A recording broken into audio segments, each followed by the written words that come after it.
नमस्कार सर और नमस्कार जैन साहब। नमस्कार जी। मेरा 4 क्वेश्चन पर सवाल है। उम्मीद करूंगा जैन साहब चारों पर मेरे को आंसर देंगे। एक तो है मेरे एंजल वन 3400 के भाव पर। दूसरा है मेरे पास अडानी ग्रीन 2000 के भाव पर। मजगांव डॉग आज स्प्लिट हुआ है। स्प्लिट होने के बाद मेरे पास ये 2900 के भाव पर है। और गार्डन रिच शिप बिल्डर है 2800 के भाव पर। जैन साहब को बहुत फॉलो करता हूँ। लोगों की तो उम्र बढ़ती है, इनकी तो उम्र घट रही है। इतने बढ़िया कॉम्प्लीमेंट्स दे दिए आपने। मेरा पूरा वीकेंड और आगे का हफ्ता और न्यू ईयर्स का हफ्ता बहुत बढ़िया बना दिया। एंड थैंक यू, आप इतना फॉलो भी करते हो। और मुझे एक चीज बहुत बढ़िया लगी कि आप एंजल वन, जो कि मैंने बहुत नीचे के लेवल्स पे जैन साहब के जेम्स में दिया था, और ये कंपनी काफी सुर्खियों में इसलिए रही कि ब्रोकिंग स्टॉक में हम भी, हालांकि ब्रोकर, हम इस इंडस्ट्री को देखते, तो ये कंपनी ने आउट परफॉर्म इसलिए किया कि इन्होंने टेक फ्रंट पे काफी काम किया, टेक एनेबलमेंट के ऊपर काफी काम किया। दूसरा, इनको एएमसी की लाइसेंस मिल रही है। सो ओवरऑल एक फैंटास्टिक कंपनी है। और दूसरा, मैसगांव डॉक बहुत बढ़िया है, जीआरएससी बहुत बढ़िया है।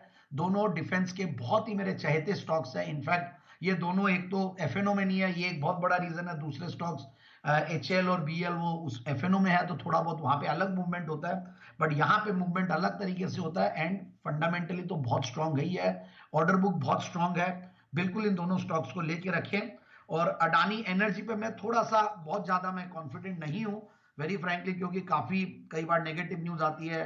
बिजनेस पे बहुत कॉन्फिडेंट हूं, इस कंपनी का भी मतलब ऐसा नहीं है कि काम बहुत जबरदस्त हो रहा है, बट फिर भी मैं यही कहूंगा कि वॉलेटिलिटी को लेकर थोड़ा डरा हुआ हूं, तो आप इसको होल्ड करके रखें। एंड अगेन मैं यही बोलूंगा कि थोड़ा अगर एग्जिट करने की भी कोशिश करें। अब अडानी एनर्जी था या अडानी ग्रीन था इनका, वो भी एक मुझे कंफ्यूजन है, बट मैंने अडानी एनर्जी सॉल्यूशंस के हिसाब से जवाब दिया इनको।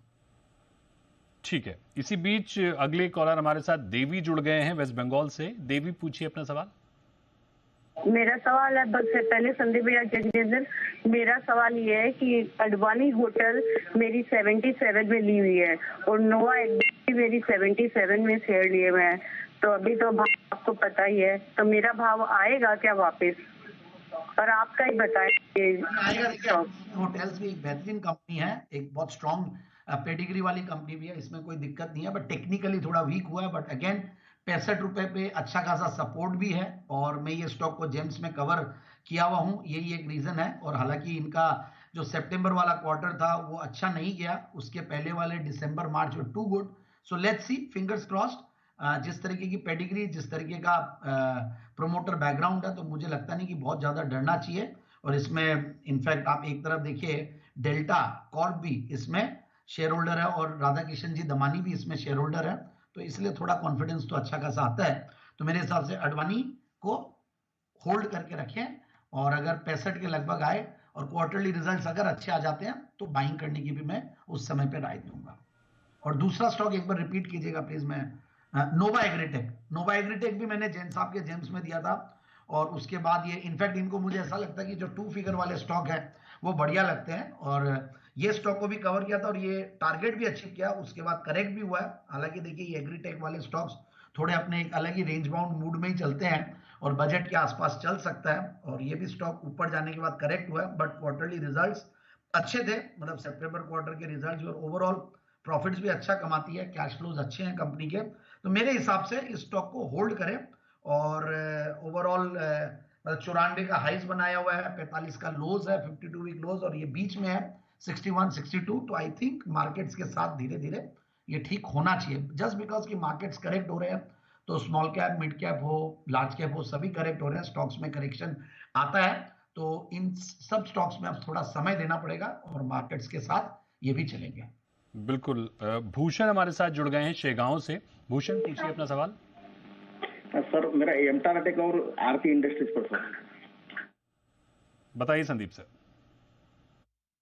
हाँ देखिए, एमटार टेक्नोलॉजीज तो मुझे याद है, मैंने जिस दिन दिया था, मुझे डेट इसलिए याद रहती है कि वो मेरे लिए बहुत स्पेशल डे था।